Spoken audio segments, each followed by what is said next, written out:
Okay जी, बिस्मिल्लाहिर्रहमानिर्रहीम। हम next chapter जो है वो हमारा कम्युनिकेशन वाला है, स्टार्ट करने लगे हैं। अच्छा, इस चैप्टर का जो सिलेबस दिया हुआ है इसमें बहुत सारी चीज़ें ऐसी हैं, ठीक है, जो अक्सर हो सकता है कि वो सिलेबस का हिस्सा ना कंसीडर हो, ठीक है। मगर ये है कि हमने फॉर द सेफ साइड, ठीक है, उनको अटेम्प्ट ज़रूर करना है, ठीक है, उनको सॉल्व ज़रूर करना है, ठीक है।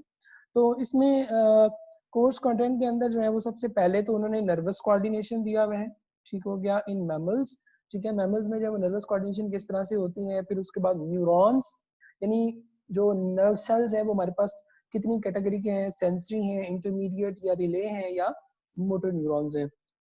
उसके बाद हमारे पास जो है आपके आ जाता है रिफ्लेक्स आर्क या रिफ्लेक्स एक्शन, ठीक हो गया।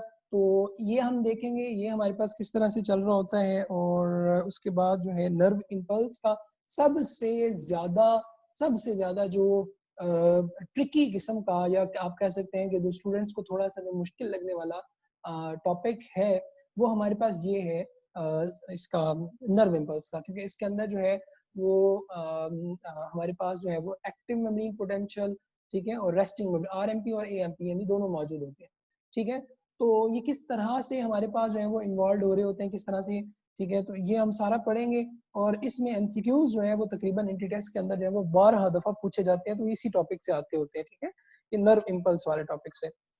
अच्छा, उसके बाद हमारे पास साइनैप्स है, ठीक है, और ये जंक्शन होता है, इसको हम पढ़ेंगे, ठीक है।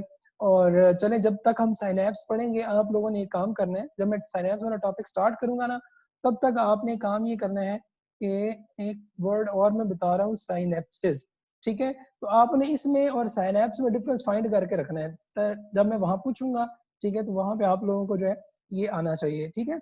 अच्छा, उसके बाद हॉर्मोन्स हैं। अच्छा, अब हार्मोन में यहाँ देखें, यहाँ ऊपर जो है ना, हमें कहीं पे भी उन्होंने ना ब्रेन से रिलेटेड नहीं बताया कि जी ब्रेन या ब्रेन का जो स्ट्रक्चर है, ठीक है, वो आप लोगों ने हमें बताना है, ठीक है। अब ये ब्रेन का स्ट्रक्चर यहाँ पे डिस्कस नहीं किया हुआ, ठीक है, इसके अलावा हमारे पास डिजीजेस डिस्कस नहीं की हुई है, ठीक है। मगर ये है कि मैं कोशिश करता हूँ कि हम लोग जो है ना वो ब्रेन वाला टॉपिक भी पढ़ लें फॉर द सेफ साइड, ताकि अगर कोई इसमें से एमसीक्यू आता है, ठीक है, तो हम उसको जो है वो इजीली जो है वो अटेम्प्ट कर सके, ठीक हो गया। और उसके बाद हार्मोन्स वाले में देखें, अब हार्मोन्स में तकरीबन अच्छे खासे ग्लैंड्स हैं, जिसमें पिट्यूटरी ग्लैंड हमारे पास होता है, ठीक हो गया। उसके बाद थायराइड ग्लैंड हमारे पास है, ठीक है। उसके बाद पेंक्रियाज है, ठीक है। उसके बाद इसमें आइलेट्स ऑफ लैंगरहैंस के जो सेल्स होते हैं, ठीक है।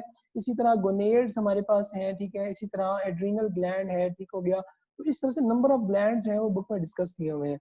मगर यहाँ पे वो क्या कह रहा है जी, हार्मोन्स डेफिनेशन और उसकी टाइप्स। अब ये जो टाइप्स ऑफ हार्मोन्स की आ रही है ना, ठीक है, अब ये भी बुक में 4 टाइप्स, 3 से 4 टाइप्स उसकी दी हुई है, ठीक है, वो भी हम देखेंगे आखिर में, ठीक है। उसके बाद हार्मोन्स, अब यहाँ से वो आगे कह रहे हैं hormones of islets of Langerhans, यानी वो क्या कह रहा है कि ना तो वो पिट्यूटरी ग्लैंड के ले रहा है हार्मोन को, ना वो थायराइड ग्लैंड के हार्मोन को ले रहा है, ठीक है, ना वो जो है वो गोनेड्स के हार्मोन्स को ले रहा है, ठीक है, ना वो किसी और, वो सिंपल 2 हार्मोन को डिस्कस करना चाह रहा है, इंसुलिन और ग्लूकागॉन को। और उसके बाद वो कह रहा है कि जी आपने सिर्फ बता देना है कि role of anti diuretic hormone जो है वो हमारे पास ऑस्मो रेगुलेशन के अंदर जो है वो क्या है, ठीक है।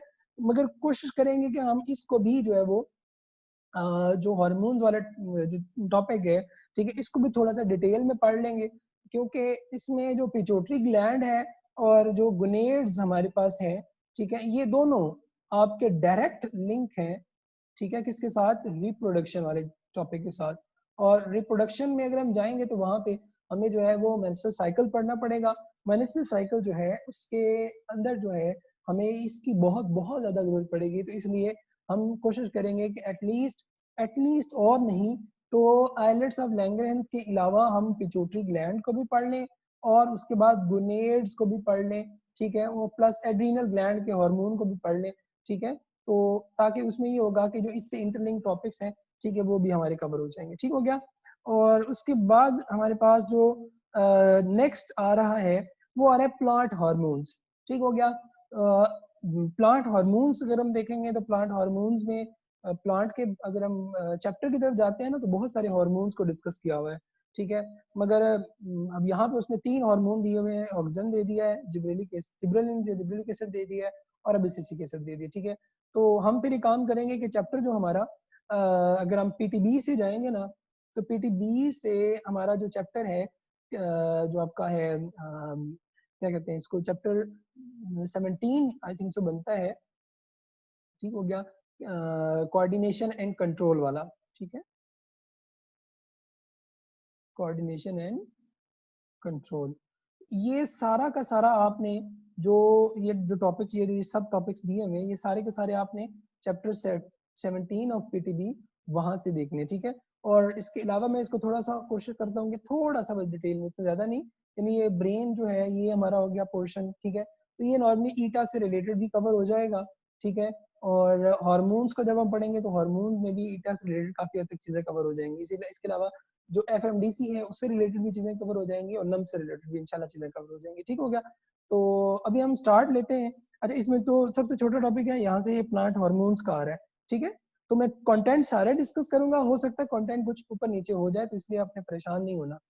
अच्छा जी, सबसे पहले हम लोग जो है वो प्लांट हार्मोन्स को जो है वो स्टार्ट लेते हैं, ठीक है। कि प्लांट हार्मोन्स हमारे पास क्या होते हैं, किस तरह से इनका क्या रोल है, ठीक है, किस तरह से हम इनको जो है वो स्टडी कर रहे होते हैं, कहाँ पे मौजूद होते हैं, ठीक है। ये सारा का सारा जो है वो हम इसमें जो है वो देख लेते हैं, ठीक हो गया। अच्छा जी, अब आगे चलते हैं यहाँ पे। तो हमने कहा जी कि हम प्लांट हार्मोन से रिलेटेड जो है वो स्टार्ट करते हैं पहले तो।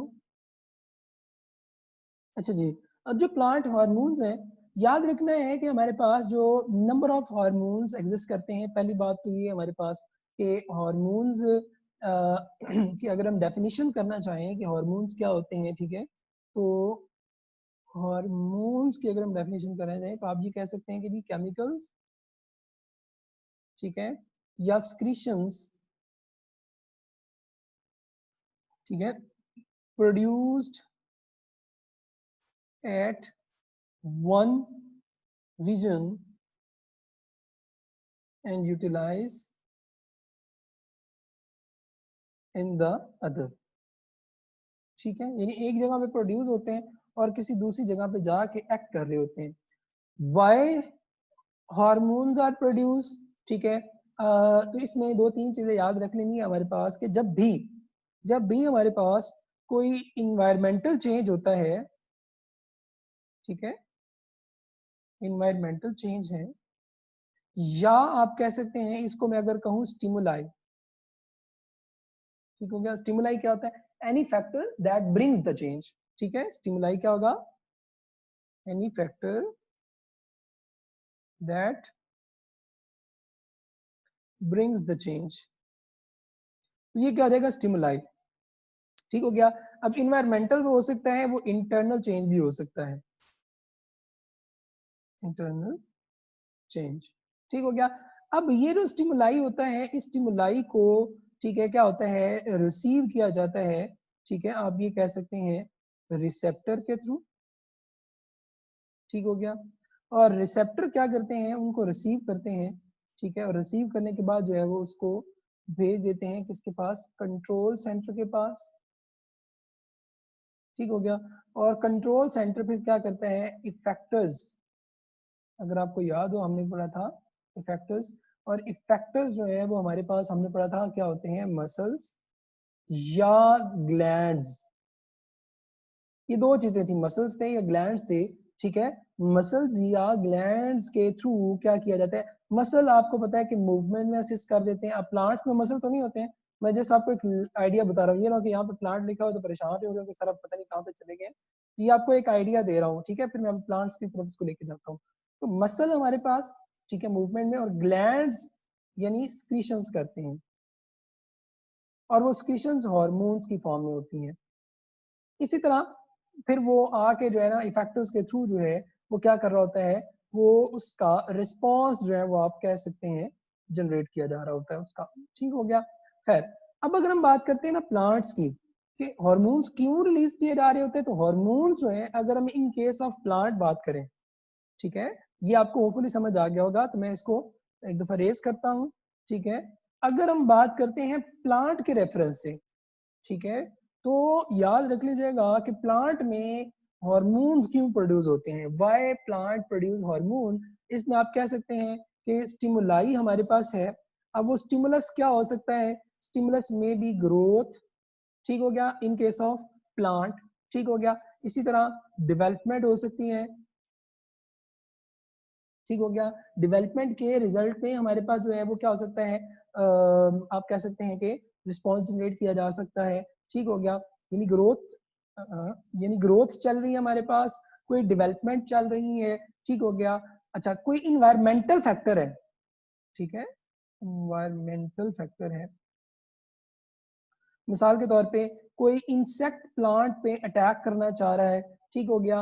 वाटर कम है प्लांट में, ठीक है। इसी तरह सॉल्ट्स वगैरह या अदर चीजें जो है वो ये कम होना शुरू हो गई हैं, ठीक हो गया। इसी तरह हमारे पास जो है आप कह सकते हैं कि कोई मूवमेंट आनी है अब प्लांट्स में, ठीक है। सेकेंड ईयर के अंदर आप लोगों ने पढ़ा था कि प्लांट मूवमेंट जो है वो शो करते हैं, ठीक है, जिसमें आपने थिग्मोट्रोपिज्म, जियोट्रोपिज्म, ठीक हो गया। इससे रिलेटेड आपने जब नंबर ऑफ पढ़ी थी मूवमेंट, ठीक है, टैक्टिक मूवमेंट, ग्रोथ मूवमेंट, ये सारी की सारी जो मूवमेंट होती हैं, दीज ऑल मूवमेंट्स मैक्सिममली एक स्टिमुलाई के अगेंस्ट में होती हैं, but these are under the control of, आप कह सकते हैं, हॉर्मोन्स, ठीक है।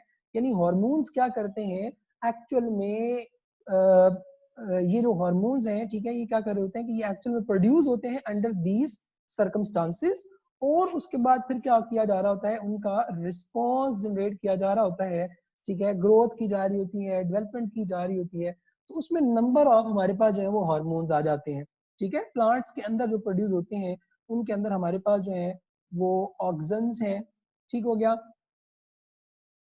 अच्छा, ऑक्सीजन्स हमारे पास आ जाते हैं, ठीक है। इसके अलावा हमारे पास जो है वो जिब्रेलिक एसिड एक हार्मोन है, ये आ जाता है। इसी तरह हमारे पास साइटोकाइनिन है। अच्छा, एक हमने जब, अगर आपको याद हो, हमने इम्यूनिटी में पढ़ा था एक वर्ड साइटोकाइंस। साइटोकाइंस प्रोटीन्स होती हैं, don't mix cytokines with cytokinin, ठीक है। मैं इसको क्लियर करके लिख देता हूं, don't mix cytokines with cytokinin, ठीक हो गया। ये हमारे पास जो है वो ये हार्मोन होता है। इसी तरह हमारे पास इथीन एक हार्मोन होता है, ठीक है, जो कि फ्रूट रैपनिंग के अंदर इस्तेमाल होता है। इसी तरह हमारे पास जो है एक हार्मोन है जिसको हम कहते हैं एबिसिसिक एसिड, ठीक हो गया। ये भी हार्मोन है हमारे पास जो कि इन्वॉल्व होता है किसके अंदर, growth, development, inhibition, so on, इसके अंदर जो है वो इन्वॉल्व हो रहा होता है। अच्छा, अब हमारे पास वापस चलते हैं, तो मैं यहाँ पे 3 हार्मोन्स, ऑक्सीजन, जिबरेलिन्स और एब्सिसिक एसिड की डिटेल दी हुई है, तो हम फिर इन्हीं को ही डिटेल में देखते हैं, ठीक है। और आपने भी क्या करना है कि जब आप जाएंगे चैप्टर 17 में, ठीक है, तो चैप्टर 17 में पेज आई थिंक सो दिया हुआ, कोई पेज 54, 50 में भी 5 है, 55 आई थिंक सो है शायद, ठीक है। 55 है, 56 है, 57, 58, यानी आई थिंक सो ये 2-3 में भी पेजेस होंगे। तो यहाँ पे जब इनकी डिटेल हमारे पास जब उन्होंने दी हुई है, ठीक है। तो ये आप लोगों ने सिर्फ वही करनी है, इसके अलावा आपने कोई भी एक्स्ट्रा चीज जो है वो नहीं पढ़नी है। अच्छा, अब हम इंडिविजुअली देखते हैं कि ऑक्सीजन का क्या रोल है, जिब्रेलिन या जिब्रेलिक एसिड का क्या रोल है, ठीक है। और उसके बाद हमारे पास जो एबिसिसिक एसिड है, जो 3 हार्मोन हमें उन्होंने सिलेबस में डिस्कस करने के लिए दिए हुए हैं, उनको इंडिविजुअली हम देखते हैं, ठीक हो गया। तो यहाँ चलते हैं, इसके लिए हमारे पास यहाँ पे हमने कह दिया कि जी हमारे पास जो है वो है जी ऑक्सीजन, ठीक हो गया। इसको मैं थोड़ा थिक कर लेता हूँ, ये आ गया जी ऑक्सीजन, ठीक हो गया। अब ऑक्सीजन हमारे पास जो है वो किस तरह से इन्वॉल्व है यहाँ पे, ठीक है।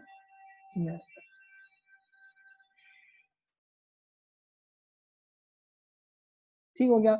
ऑक्सीजन की अगर हम बात करते हैं, ठीक है, तो ऑक्सीजन हमारे पास क्या रोल प्ले कर रहा होता है, ठीक है, इसको हम देखते हैं। तो आपने जरा इसको केयरफुली, इसका हर जो बुक में इसके बहुत सारे फीचर दिए हुए हैं, ठीक है, तो इसका हर फीचर एक एमसीक्यू के तौर पे जो है वो लिया जा सकता है, ठीक है। तो आपने इसको प्रॉपर्ली देखना है, मैं इसको थोड़ा सा स्पीडली कवर करता हूँ, ठीक है।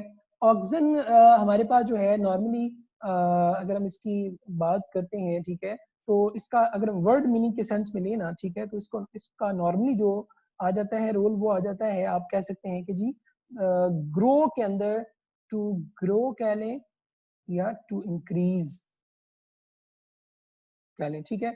यानी इसने क्या करना होगा, कुछ ना कुछ ग्रो करवाना होगा या कुछ ना कुछ इंक्रीज कराना होगा। वो सेल्स की इंक्रीज हो सकता है, वो हमारे पास जो है वो अदर आप कह सकते हैं कंपोनेंट की इंक्रीज जो है वो हो सकता है, ठीक है, प्लांट कंपोनेंट्स की। अच्छा, अब अगर हम बात करते हैं इसका मेजर रोल क्या है जी, ठीक है, तो उसमें आपने एक चीज जो है वो याद रख लेनी है, ठीक है। इसको फर्दर कंटिन्यू करने से पहले मैं आपको बता देता हूँ कि लेट्स सपोज हमारे पास जो है ये है जी, मैं कह रहा हूँ प्लांट, ठीक है, इस तरह से। और ये फर्दर जो है वो प्लांट्स की हमारे पास जो है ना वो क्या है जी, रीजन्स है, ठीक हो गया। ये इसकी रूट्स हो गई। अच्छा, अब ये रूट्स हैं, ये हमारे पास जो है वो शूट है, ठीक हो गया। अब ये जो टर्मिनल रीजन होते हैं ना ये वाले, इनको हम कहते हैं एपेक्स, ठीक है। इसी तरह ये टर्मिनल रीजन होंगे तो ये क्या होगा, एपेक्स होगा, ठीक है। उसके बाद ये हमारे पास आपको पता है स्टेम होता है, ब्रांचेस हैं, ठीक है। और उसके बाद जो है रूट।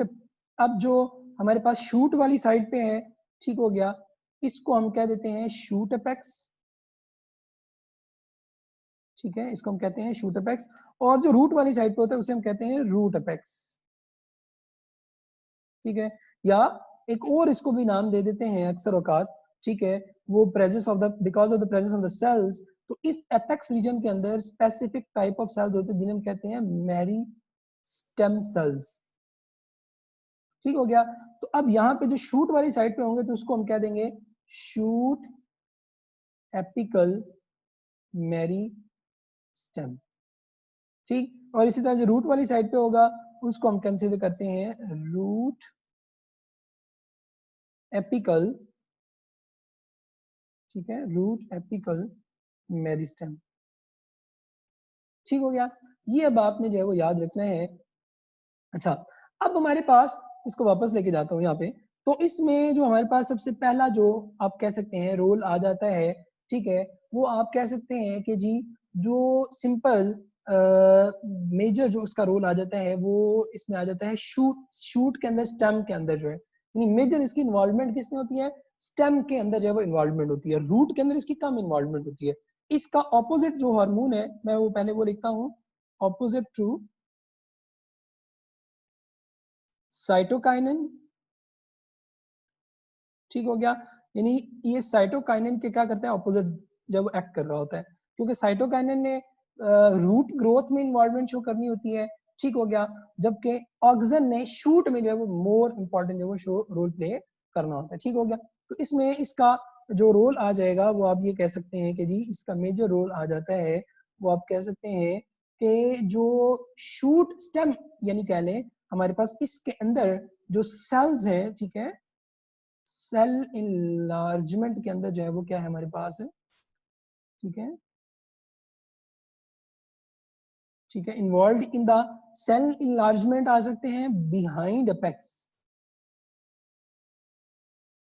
ठीक हो गया। नंबर 1, बिहाइंड अपेक्स किस तरह से, ठीक है, यानी हमारे पास यहाँ पे अभी हमने कहा कि ये अपेक्स है, तो इसमें अपेक्स में क्या होगा कि अब ये फर्ज करें एक लीफ ग्रो कर रहा है, तो ये क्या करते हैं कि इस रीजन के अंदर, ठीक है, ये इस रीजन के अंदर इस तरह से ग्रो करते जा रहे हैं, इस तरह से ये क्या करते हैं कि इन रीजन के अंदर सेल को ना ऐसे इनलार्ज करते हैं, ऐसे, ठीक हो गया। यानी ये हार्मोन प्रोड्यूस होगा, ठीक है, ऑक्सिन, और ऑक्सिन क्या करेगा, जाके एक्ट करेगा, और एक्ट करके इन रीजन्स के ऊपर, ठीक है, ये क्या करता है इन रीजन्स के ऊपर जाके ये एक्ट करके तो सेल की इनलार्जमेंट जब वो स्टार्ट करा देता है, ठीक हो गया। अब जो सेल की इनलार्जमेंट हमारे पास होती है that is because of the auxin आप कह सकते हैं, बट कहाँ पे, बिहाइंड द एपेक्स, ये एपेक्स है तो इसकी बिल्कुल इस रीजन के अंदर, इस रीजन के अंदर, इस तरह ये एपेक्स है तो इस रीजन के अंदर ग्रो कर रहे होंगे, ये एपेक्स है तो इस रीजन के अंदर जो है वो ग्रो कर रहे होंगे, ठीक हो गया। तो ये एपेक्स के अंदर जो है वो क्या करते हैं, ग्रोथ जो है वो कर रहे होते हैं, ठीक हो गया। ये आपने जो है वो याद रख लेना है।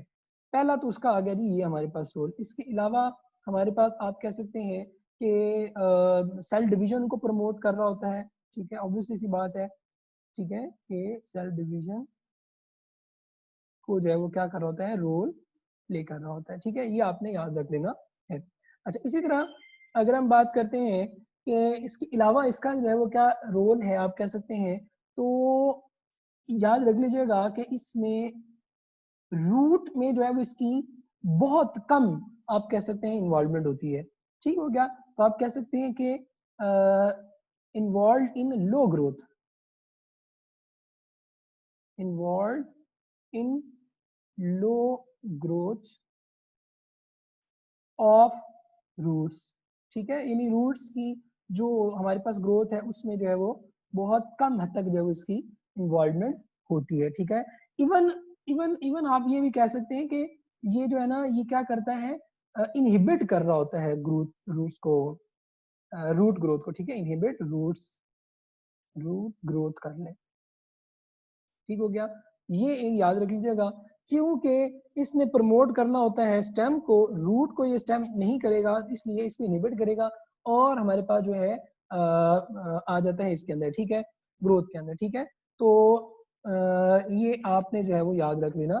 इसमें एक और चीज भी याद रख लें कि अब देखो अगर ये इनहिबिट कर रहा है ग्रोथ रूट को, तो रूट ने मूव करना है डाउनवर्ड, यानी जियोट्रोपिज्म इसने शो करनी है। ठीक हो गया, अब जियोट्रोपिज्म क्या होता है, सॉइल की तरफ यानी जमीन की तरफ, अर्थ की तरफ जो है वो मूवमेंट। तो आपको पता है कि रूट्स जो है वो अर्थ की तरफ मूवमेंट शो करते हैं। तो इसका मतलब क्या हुआ कि जो ऑक्सीजन है, ठीक है, ऑक्सीजन इनहिबिट करेगा किसको, जियोट्रोपिज्म को। ठीक है, तो ये भी एमसीक्यू पूछा जा सकता है कि जी जियोट्रोपिज्म को इनहिबिट कौन करने वाला है। ठीक है, तो आपने वो याद रख लेना है, सिंपली आ जाएगा आपका ऑक्सीजन। ठीक हो गया, अच्छा जी, इसी तरह इसमें नेक्स्ट हम मूव करते हैं। ठीक है, तो हमारे पास जो है वो याद रख लीजिएगा, let me change the colour, यहाँ पे ये कर लेते हैं। अच्छा, इसके अलावा हमारे पास जो है आप कह सकते हैं कि जो ऑक्सीजन है ये इसकी हायर कंसंट्रेशन जैसे ही ज्यादा होती है तो ये एक्चुअल में याद रख लीजिएगा बर्ड इनिशिएशन के अंदर जो है इन्वॉल्व होता है। ठीक हो गया, बट ओनली इन शूट। मैं पहले भी मैंने आपको कहा शूट था, अभी भी मैं आपको क्या कह रहा हूँ, शूट से रिलेटेड। ठीक है, नॉट इन रूट्स, याद रख लीजिएगा। ठीक हो गया, ये आपने याद रखने हैं बर्ड इनिशिएशन। बर्ड इनिशिएशन क्या होती है, सिंपल, जब एक प्लांट हमारे पास ग्रो कर रहा है तो उसकी बिल्कुल यहाँ पे एक छोटी सी बर्ड्स बनती हैं और उनसे फिर फर्दर ब्रांचेस बननी होती हैं, तो ये उसमें क्या हो रहा होता है, इन्वॉल्व हो रहा होता है। ठीक हो गया, और इसके अलावा हमारे पास जो है इसका जो रोल आ जाता है वो हमारे पास आ जाता है कि जी इसकी इन्वॉल्वमेंट हमारे पास होती है एपिकल डोमिनेंस के अंदर। ठीक है, इन्वॉल्व इन apical dominance, apical dominance, apical dominance क्या होती है मैं बताता हूँ अभी। ठीक हो गया, और इसके अलावा हमारे पास जो है फ्रूट ग्रोथ के अंदर जो है वो हमारे पास क्या होता है, इन्वॉल्व होता है। ग्रोथ के अंदर जो है वो क्या है, इन्वॉल्व है। तो ये आपने याद रखना है। अब इसमें एपिकल डोमिनेंस क्या होती है, ये जरा गौर से देखिएगा। हमारे पास क्या होता है कि जब एक प्लांट ग्रो कर रहा है ना, तो प्लांट ग्रो करते हुए हमारे पास क्या होता है कि ये देखिएगा यहाँ पे ये आपका एक्चुअल में ग्रोथ को रिलेशन का सेकंड ईयर में ही ना अगर आप जाएंगे तो आपका ग्रोथ को रिलेशंस का एक टॉपिक आता है ग्रोथ एंड डेवलपमेंट वाले चैप्टर के अंदर। तो वहां पे ना उस 21 आई थिंक सो या 20 chapter I think so growth and development है पीटीबी का, उसमें वो लिखता है कि भाई जब प्लांट की ग्रोथ होती है ना तो इस तरह से ब्रांचेस बन रही होती हैं साइडों पे ऐसे, और ये ऊपर टिप्स में जो है वो गर रहा होता है। ये जो एपिकल रीजन होता है ना, यहाँ पे ऑक्सीजन बहुत ज्यादा प्रोड्यूस होता है। उन्होंने साइंटिस्ट ने ऑब्जर्व किया कि अगर आप जो है ना ये जो टिप्स हैं, ठीक है, प्लांट्स की जो टिप्स होती हैं, आप क्या करें, अगर इनको काट दें यहाँ से, तो प्लांट जो है ना जब ग्रो करता है तो प्लांट जो है वो इसका रिजल्ट क्या होगा, प्लांट साइडों पे यानी लेटरल ग्रोथ को बहुत ज्यादा कर देता है ऐसे। ठीक है, ऊपर नहीं ग्रो करता। ठीक है, तो पता चला कि उसकी रीजन क्या होती है कि असल में ऑक्सीजन हार्मोन होता है, वो इस एपिकल रीजन को प्रमोट करता है। और जो लेटरल रीजन होता है ना, लेटरल रीजन, ठीक है, लेटरल रीजन को वो कहता है कि भाई तू अभी ग्रो ना करो। तो इसमें अभी क्या हो गया कि एपिकल की ग्रोथ ऑक्सीजन की वजह से हो रही होती है और वो ज्यादा हो रही होती है, लेटरल ग्रोथ कम हो रही होती है। तो इसलिए हम कंसीडर करते हैं कि जो एपिकल हमारे पास मेरिस आप कह सकते हैं मेरिस्टम कह लें, एपिकल रीजन है, वो क्या कर रहा है, ज्यादा ग्रो कर रहा है एज कंपेयर टू लेटरल। तो हम उसको कहते हैं कि एपिकल डोमिनेंस, यानी जो एपिकल रीजन है वो हमारे पास क्या कर रहा है, प्रॉपरली अच्छे तरीके से ज्यादा ग्रो शो कर रहा है एज कंपेयर टू, आप कह सकते हैं हमारे पास जो लोअर हमारे पास पार्ट होता है या लेटरल पर जो है वो हमारे पास क्या होता है, जो पार्ट होता है। ठीक हो गया। अच्छा, इसके अलावा हमारे पास जो है अब आपको पता है कि ये उसमें इन्वॉल्व है, ग्रोथ के अंदर इन्वॉल्व है। ठीक है, तो बुक में ही अगर हम मूव करेंगे तो वहां पे एक टर्म उसमें लिखता है एब्सिशन। ठीक हो गया, तो मैं इसको यहाँ लिख देता हूँ। ठीक है, इनहिबिट, ठीक है, BSCICIR, ठीक हो गया, इनहिबिट एब्सिशन। एब्सिशन हम कहते हैं ग्रोथ का कम होना, यानी अगर प्लांट अपनी ग्रोथ को कम कर रहा है, ठीक है, तो प्लांट की ग्रोथ कम क्यों होती है, इनहिबिट क्यों होती है, स्टॉप क्यों होती है, उसकी एक ही वजह होती है और वो है हमारे पास एक हार्मोन जिसको हमने पढ़ा एब्सिसिक एसिड। ये आगे हम पढ़ेंगे इसकी डिटेल, तो वहां पे आउटफुली आप लोगों को ये कवर हो जाएगा। ठीक हो गया, तो याद रखना कि ये इनहिबिट करता है एब्सिशन को और प्रमोट करता है किसको, ग्रोथ को। ठीक है, प्रमोट ग्रोथ। ठीक हो गया। अच्छा, इसके अलावा हमारे पास जो है आप कह सकते हैं कि एजिंग में भी आ जाता है इसका रोल, कि जी ये क्या कर रहा होता है, आप कह सकते हैं कि एजिंग में delay in ageing of the plant. ठीक हो गया, तो अब अंदाजा कर लें कि प्लांट्स के अंदर भी एजिंग को कंट्रोल करने के लिए हमारे पास जो है वो क्या है, हार्मोन्स है। अब इनके अंदर एग्जांपल्स में हमारे पास जो है जो नेचुरली अकरिंग हमारे पास आ जाता है वो है जी इंडोल एसिटिक एसिड। ठीक हो गया, साइंटिस्ट ने ऑब्जर्व किया कि जी प्लांट्स के अंदर, ठीक है, साइंटिस्ट ने ऑब्जर्व किया कि हमारे पास जो है आ जाता है आपका क्या कहते हैं इसको, एजिंग हमारे पास जो है वो स्टॉप जब हो रही होती है, यानी एजिंग को इनहिबिट कर रहा होता है एक सेंस के अंदर। ठीक है, ओके, ठीक हो गया, एजिंग को क्या कर रहा होगा, हमारे पास इनहिबिट कर रहा होगा। ठीक है, अभी एक टर्म जो अभी पूछी गई है पार्थिनोकार्पी। ठीक है, मैं वो भी बता देता हूँ यहाँ पे कि पार्थिनोकार्पी क्या होती है। पार्थिनोकार्पी, पार्थिनोकार्पी हम कहते हैं, मैं लिख देता हूँ इसकी डेफिनेशन, आप लोग भी नोट कर लीजिएगा यहाँ पे, development of fruit without fertilisation. ठीक हो गया, ये तो पार्थिनोकार्पी क्या देगी, फर्टिलाइजेशन के बिना। आप हम उसमें प्लांट्स के अंदर अगर हम देखेंगे ना, तो प्लांट्स के अंदर क्या होता है, पार्थिनोकार्पी जो फर्टिलाइजेशन होती है, ठीक है, वो हमारे पास इस तरह से होती है कि जो राइप ओवरी है वो हमारे पास क्या रहती है, राइपन हो जाती है। ठीक है, ओवरी के राइपन होने की वजह से हमारे पास क्या होता है कि जो प्लांट है, ठीक है, वो हमारे पास क्या करता है कि ओवरी को राइपन करके फर्टिलाइजेशन के बाद वो क्या कर देता है, उसमें कन्वर्ट कर देता है, फ्रूट में कन्वर्ट कर देता है। तो अब कुछ हमारे पास ऐसे भी केसेस हैं, आपने देखा होगा एनवायरनमेंट के अंदर या मार्केट में सुना होगा कि कुछ ऐसे फ्रूट्स हैं जिनके अंदर सीड्स नहीं होते हैं, आगे हम पढ़ेंगे। ठीक है, जिब्रेलिक एसिड का भी जो है हमारे पास जो है वो रोल आ जाएगा। ठीक है, तो वो भी हम देख लेते हैं कि किस तरह से हमारे पास जो है वो ये रोल प्ले कर रहे होंगे।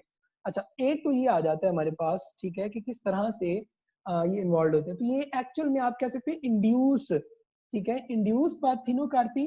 ठीक है, इंड्यूस पार्थिनोकार्पी का मतलब क्या है कि ये फ्रूट डेवलपमेंट में इन्वॉल्व होते हैं, यानी कमर्शियली आप कह सकते हैं फ्रूट डेवलपमेंट में इन्वॉल्व होते हैं। ठीक है, जो कि आपका आ जाता है इसके अंदर विदाउट डेवलपमेंट, यानी फर्टिलाइजेशन नहीं होती और जल्दी से उसको जो है वो फ्रूट में कन्वर्ट कर देते हैं। अच्छा, इसके अलावा जो है अगर हम मूव करते हैं तो हमारे पास इंडोल एसिटिक एसिड के अलावा, ठीक है, जस्ट अ मिनट, ऑक्सीजन याद रख लेना, ये हमारे पास क्या है, जनरल टर्म है। ऑक्सीजन हमारे पास क्या है, जनरल टर्म है। उसके अंदर जो हार्मोन एग्जिस्ट कर रहा होता है वो हमारे पास, यानी आप कह सकते हैं ये ऑक्सीजन बहुत सारे हार्मोन है, ये आप कह लें। ठीक है, तो उसमें एक हार्मोन आ जाता है जिसको हम कह देते हैं इंडोल एसिटिक एसिड। ठीक हो गया।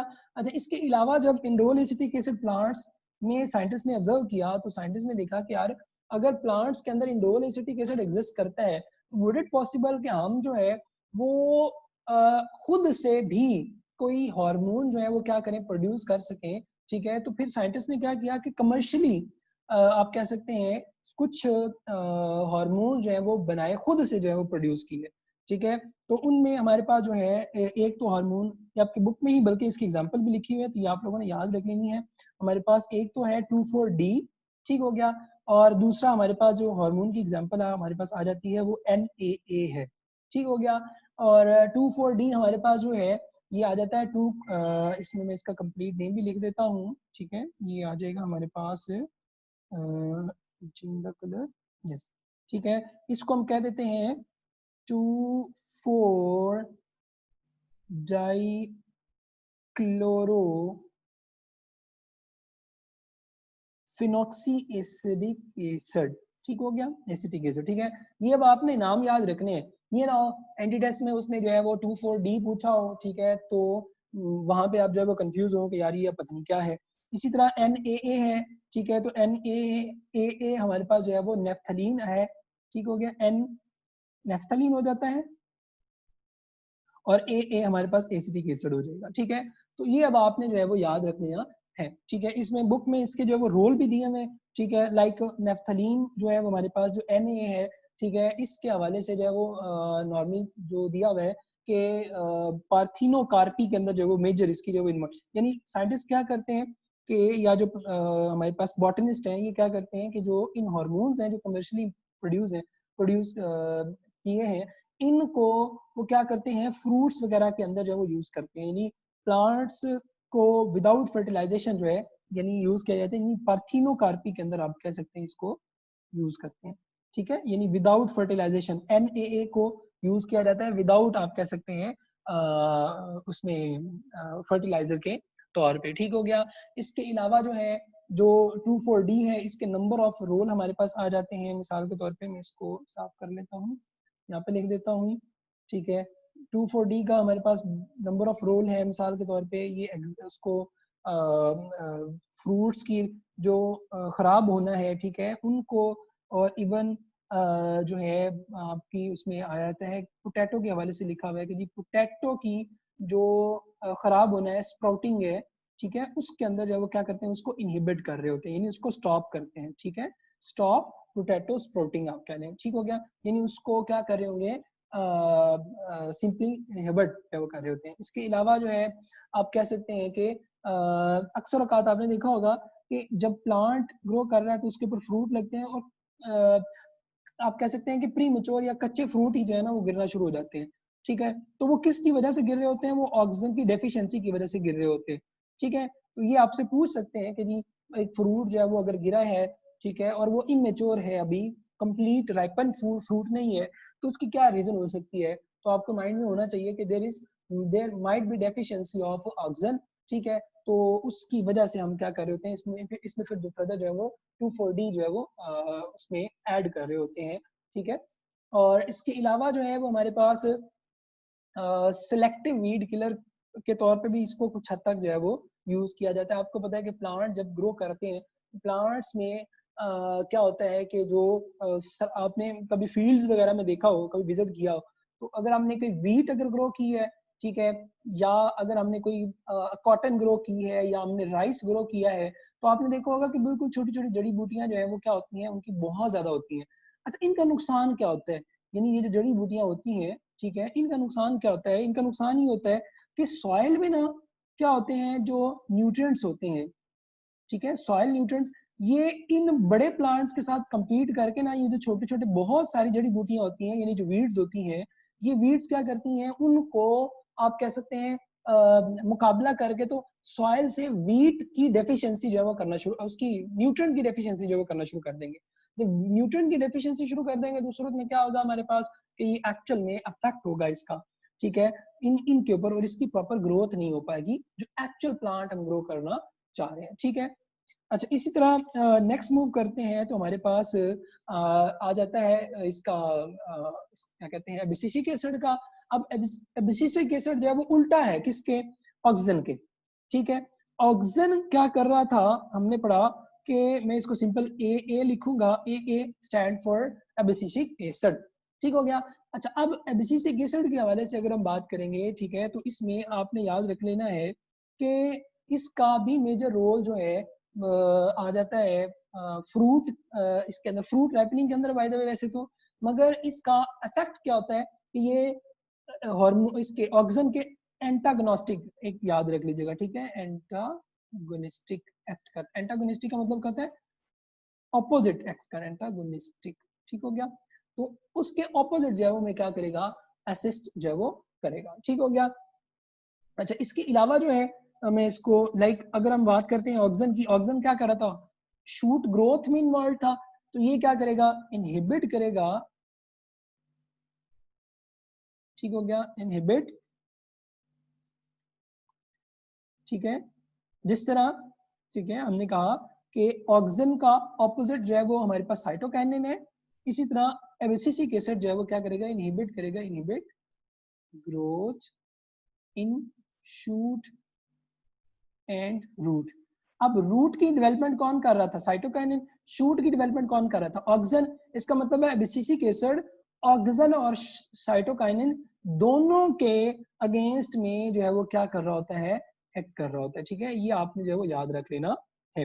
अच्छा, इसके बाद हमारे पास जो सेकंड जो इसका मेजर जो है वो आप कह सकते हैं रोल आ जाता है, ठीक हो गया, कि आपने जब एफएससी की क्लासेस पढ़ी वहां पे आपने 3 तरह के प्लांट्स पढ़े थे, ठीक है, एसडीपीस, ठीक हो गया, एसडीपीस, उसके बाद एलडीपीस और एनडीपीस, ठीक है, 3 तरह के प्लांट थे। एसडी प्लांट क्या थे, short day plants, LDPs long day plants, और एनडीपीस या डीएनपीस भी इनको कह देते हैं अक्सर औकात, day neutral plant, day neutral plant, ठीक हो गया। तो याद रखना है कि जो शॉर्ट डे प्लांट्स होते हैं, ठीक है, ये क्या करता है, उनमें फ्लावरिंग करता है, फ्लावरिंग इन एसडीपीस, ठीक है, याद रखना। और आप कह सकते हैं कि जो लॉन्ग डे होते हैं, इनहिबिट फ्लावरिंग कर देता हूं मैं, इनहिबिट, क्योंकि इसको आगे लिख देता हूं मैं, ठीक हो गया, ये आ गया, और यहाँ पे हम कर देते हैं इनहिबिट फ्लावरिंग इन एलडीपीस, ठीक है। लॉन्ग डे प्लांट्स में ये जो है वो इनहिबिट करता है, शॉर्ट डे प्लांट में जो है वो क्या करता है, कर रहा होता है, ठीक है। तो इसी तरह हमारे पास जो है हमने पढ़ा था ऑक्सिन पीछे अभी, के यहाँ पे ये हमने कहा था ये डिले करता है एजिंग के अंदर, ठीक है, और ये क्या करेगा, प्रमोट एजिंग, ठीक है, ये आ जाएगा, यानी ये प्लांट की एजिंग को इनहांस करता है, ठीक है। अच्छा, इसमें ना एजिंग की एक और टीम भी जो है वो लिख लेते हैं, उसको हम कहते हैं सिंपली लीफ सेंसिन्स, ठीक है, लीफ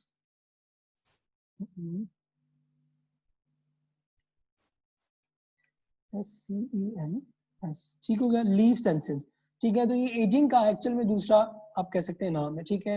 इसके अलावा जो है वो आप इसको कह सकते हैं कि जी हमारे पास जो है वो अक्सर औकात आपने देखा होगा कि एक प्लांट अगर ग्रो किया है, ठीक है, तो वो प्लांट ग्रो करते करते एक सर्टेन पीरियड ऑफ टाइम के बाद जो है वो ग्रो करना छोड़ देता है, इसके बाद ये ग्रो नहीं करता। ब्रांचेस निकलती है तो एक सर्टेन पीरियड के बाद ग्रो कर देती हैं, उसके बाद स्टॉप कर जाती हैं, इसी तरह रूट्स हैं स्टॉप कर जाती हैं, ठीक है। तो इसको हम कहते हैं डॉर्मेंसी, यानी जो हमारे पास प्लांट है वो क्या कर गया, डॉर्मेंट हो गया है, ठीक है, ग्रोथ उसकी डॉर्मेंट हो गई है। तो इसी तरह सीड है हमारे पास, तो सीड को अगर आप जमीन में लगाते हैं, या अक्सर औकात क्या होता है कि सीड अगर यहाँ पे ग्रो कर रहा है या मौजूद है, ठीक है, तो सॉइल के अंदर मौजूद है, या अक्सर औकात आपने देखा होगा कि सीड को आप जमीन में लगाते हैं तो वो जब आपने लगाया उस टाइम पे तो ग्रो नहीं किया, आफ्टर कुछ मंथ्स यानी 3-4 महीनों के बाद जो है वो वहां से वो वाला निकलना शुरू हो गया, आपको याद आया वो अच्छा मैंने यहाँ पे जो है मैंने तो लगाया था, ये फलां किस्म का सीड लगाया था। तो याद रखना कि ये हमारे पास इन्वॉल्व होते हैं इसमें बर्ड की जो डॉर्मेंसी है उसके अंदर, और सीड की जो डॉर्मेंसी है उसके अंदर, ठीक है। ये एक इंपॉर्टेंट चीज जो है वो आपने याद रख लेनी है। अच्छा, इसके इसी इसी तरह अगर हम बात करते हैं, ठीक है, जो स्टोमेटा वगैरह होते हैं, ठीक है, इसमें भी इसका जो है वो रोल आ जाता है। ठीक हो गया। तो अगर आपको याद हो, मैंने जब हमने पढ़ा था कि जी जो स्टोमेटा है वो क्लोज हो रहे होते हैं, जो फर्स्ट फेज का हमने पढ़ा था, opening and closing of stomata के अंदर जब हम कार्बन डाइऑक्साइड कंसंट्रेशन की बात कर रहे थे, तो वहां पे मैंने आपको एक स्केच दिखाया था। मैंने कहा था कि ये देखें, यहाँ पे स्टोमेटा क्लोज है, ओपन है, और फिर स्टोमेटा क्या हो गया, क्लोज हो गया। तो स्टोमेटा जब क्लोज हुआ था वहां पे इस तरह से मैंने, ये स्टोमेटा ओपन थे, फिर इस तरह यहाँ पे लिखा हुआ था बीसीसी केसर, फिर दूसरी तरफ शो किया हुआ था स्टोमेटा क्लोज हो गया। तो वहां पे बीसीसी केसर आपको याद होगा, ठीक है, हमने पढ़ा था।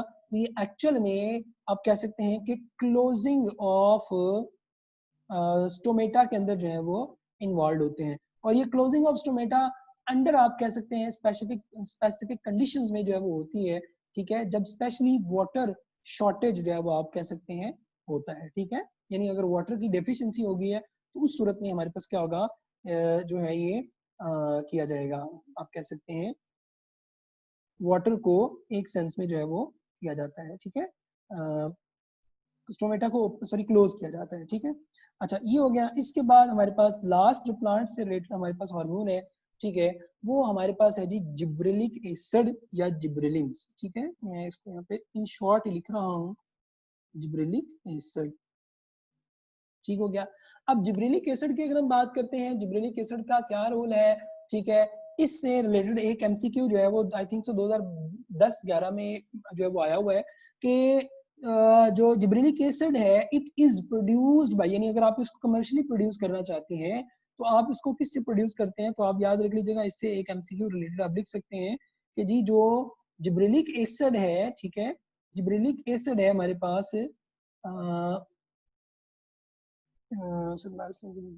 ओके, तो जिब्रेलिक एसिड की अगर हम बात करेंगे, ठीक है, तो जिब्रेलिक एसिड हमारे पास जो है, याद रख लीजिएगा, कमर्शियली अगर आपको पूछते हैं तो याद रख लीजिएगा फंगल कल्चर्स होते हैं, फंजाई के अंदर, ठीक है, फंगल कल्चर्स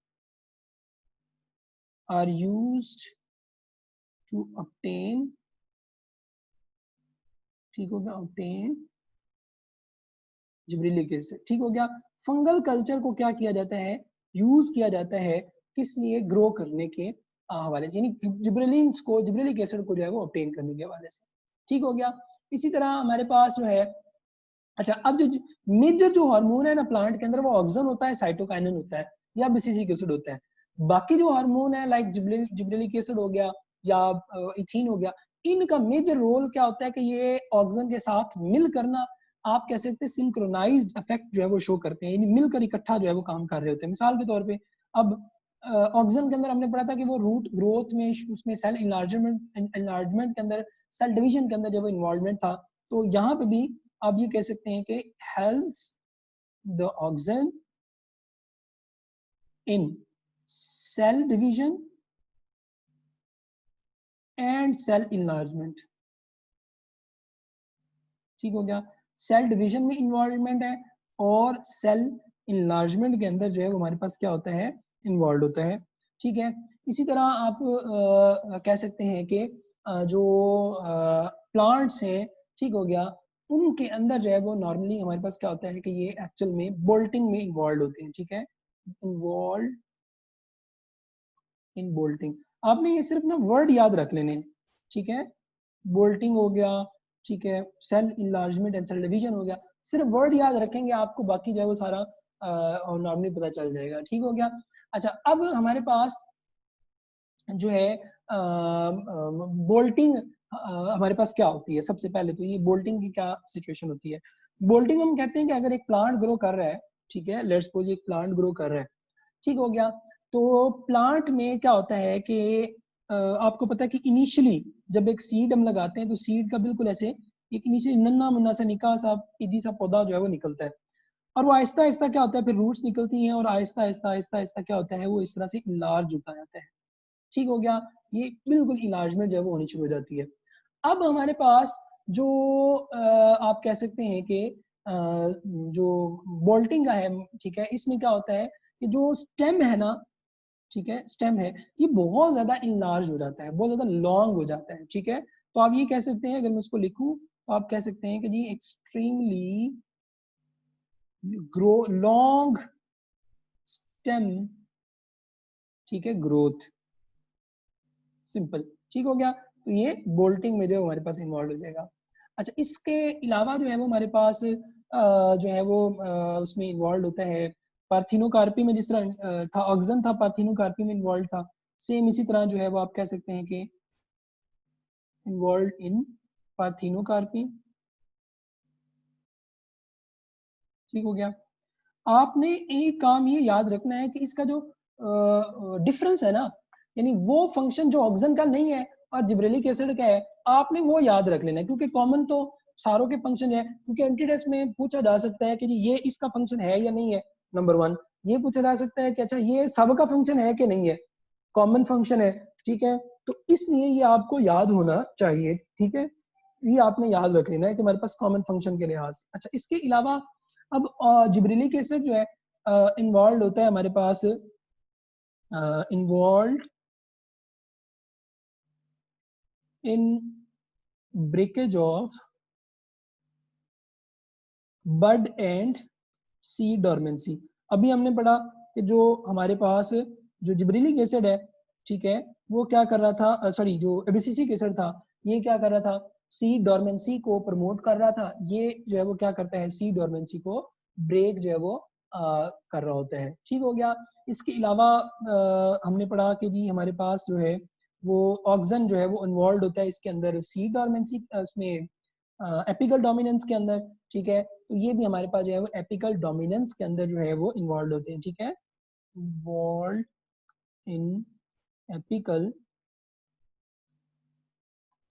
एपिकल डोमिनेंस, ठीक हो गया। इसके अंदर जो है वो हमारे पास क्या होते हैं, इन्वॉल्व होते हैं, ठीक हो गया।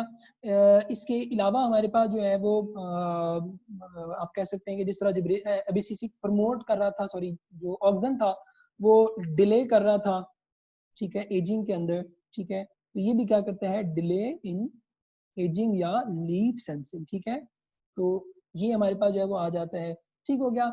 और इसके अलावा बाकी आप लोगों ने इसको बुक से देखना है, ठीक है, तो इंशाल्लाह ये कवर है। इसके अलावा ना इसके भी कुछ कमर्शियली प्रोड्यूस्ड आप कह सकते हैं जिब्रेलिन्स के हमारे पास जो है वो हैं। इसमें एक तो उसने दिया हुआ है इसका GA दिया हुआ है, ठीक हो गया, जिब्रेलिक एसिड जो प्रोड्यूस किया जा रहा होता है। और एक ही इसकी कैटेगरी है हमारे पास GA3, यानी जिब्रेलिक एसिड 3 है, ठीक है। और इसमें जो जो GA है ये फ्रूट सेटिंग वगैरह के अंदर जो है हमारे पास इन्वॉल्व होता है, ठीक हो गया। यानी प्लांट्स को एक प्रॉपर टाइम के थ्रू जो है वो फ्रूट को राइपन करना, उसको असिस्ट करने के अंदर, ठीक है। अच्छा, बुक में 2-3 टर्म्स लिखी हुई है, मैं यहाँ लिख देता हूँ ताकि स्टूडेंट कंफ्यूज ना हो आप लोग, ठीक है। एक उसमें लिखा हुआ है टेंगरिन्स, ठीक हो गया। और इसके अलावा जो है, अच्छा टेंगरिन्स जो है वो क्या होते हैं, ये नॉर्मली हम टर्म जो यूज करते हैं जब ऑरेंजेस वगैरह होते हैं ना, ठीक है, ऑरेंजेस वगैरह के लिए, ऑरेंजेस को राइपन करने के लिए, ठीक है, ये नॉर्मली ऑरेंज को कलर देने के लिए, जो ऑरेंज का कलर होता है ना उसको कलर देने के लिए नॉर्मली जो है वो यूज, यानी जिब्रेलिक एसिड आप रख देना वहां पे तो ऑरेंज का कलर जो है वो बहुत ज्यादा अच्छा जो है वो हो जाएगा। इसी तरह पियर्स हैं, ठीक है, उनका कलर जो है वो बहुत ज्यादा एक अच्छा हो जाता है अगर आप जो है वो ऐड कर देते हैं। इसके अलावा जो है वो GA यूज होता है उसमें जो सीडलेस आप कह सकते हैं ग्रेप्स होते हैं उनकी प्रोडक्शन के अंदर, यानी अगेन वही पार्थिनोकार्पी। अच्छा, पार्थिनोकार्पी के रिजल्ट में सीड्स नहीं बनते हैं, ये याद रखिए, क्योंकि सीड तो तभी बनेगा ना जब हमारे पास फर्टिलाइजेशन होगी। तो फर्टिलाइजेशन नहीं हुई है तो पार्थिनोकार्पी अगर हुई है, ठीक है, तो इसका रिजल्ट है कि सीड हमारे पास जो है वो नहीं बने। इसके अलावा हमारे पास जो है आप आ सकता है कि GA3 जो है ये हमारे पास जो है माल्टिंग में जो है वो कौन आप कह सकते हैं यूज होता है, तो उसमें आपने याद रखना है GA3 जो है वो हमारे पास यूज होता है, ठीक हो गया। माल्टिंग प्रोसेस जो है, माल्टिंग में, ठीक है, मैं नहीं देता हूँ, माल्टिंग में नोट कर लीजिएगा, माल्टिंग में इन्वॉल्व है, ठीक है, यानी ब्रेइंग इंडस्ट्री होती है उसके अंदर इन्वॉल्व होता है, ठीक है। तो माल्टिंग मैकेनिज्म होता है, आपने मे बी मार्केट से लेमन मार्ट, ठीक है, एप्पल मार्ट, पियर मार्ट, इस तरह से माल्ट से रिलेटेड ड्रिंक्स जो है वो लाजमी पी होंगी। तो वो जो माल्टिंग है आपने ऑब्जर्व भी किया होगा कि वो जो माल्टिंग वाली होती है ना उनका टेस्ट थोड़ा डिफरेंट होता है बाकी वालियों से, ठीक है, बाकी जो कोल्ड ड्रिंक्स होती हैं। तो ये जो माल्टिंग एक मैकेनिज्म होता है इसको स्पेशल प्रोसेसिंग के थ्रू सीड से फर्दर जो है वो जो है वो करवाया जाता है, ठीक हो गया। और इसके अलावा जो GA3 का रोल हमारे पास जो है वो बुक में दिया हुआ है, आई थिंक सो वो बनानास वगैरह, ठीक है। और हमारे पास जो है वो आप कह सकते हैं कि जो ग्रेप फ्रूट्स होते हैं, ठीक है, उनके अंदर जो है वो ये ग्रेप फ्रूट हमारे पास आपको बताएगी ऑरेंज की कैटेगरी में जो है वो आ जाता है, ठीक है। तो ग्रेप फ्रूट की जो है वो एक्चुअल में राइपनिंग के अंदर जो है वो हमारे पास इन्वॉल्व होता है, ठीक है। ये हमारे पास सिर्फ और सिर्फ किसका था, आपने हार्मोन से जो है इसका याद रख लेना है, जो 3 हार्मोन जो हमारे पास दिए हुए हैं इससे रिलेटेड, ठीक हो गया। अच्छा जी, ये तो था हमारा जिब्रेलिक एसिड से रिलेटेड और जिब्रेलिन से रिलेटेड, सॉरी, इसके बाद ऑक्सीजन से रिलेटेड, और इसके बाद हमारे पास जो है फर्दर आ गया, ठीक है। तो इसके बाद हमारे पास जो है नेक्स्ट जो चीज स्टार्ट होती है, ठीक है, वो हम स्टार्ट करेंगे हमारा नर्वस जो ह्यूमन से रिलेटेड आता है, ठीक है। तो ये हमने कवर कर लिया है, ठीक हो गया ये वाला, ओके जी। ये अब इसमें जो है वो ऑक्सीजन हमने देख लिया, जिब्रेलिन के एमसीक्यू जो ये हमने कवर कर लिया। इसके बाद हम अब मूव करेंगे नर्वस कोऑर्डिनेशन और इनके ऊपर, ठीक हो गया। और इसको मेरे ख्याल में आई थिंक नेक्स्ट लेक्चर में देखेंगे। अभी फिलहाल जो है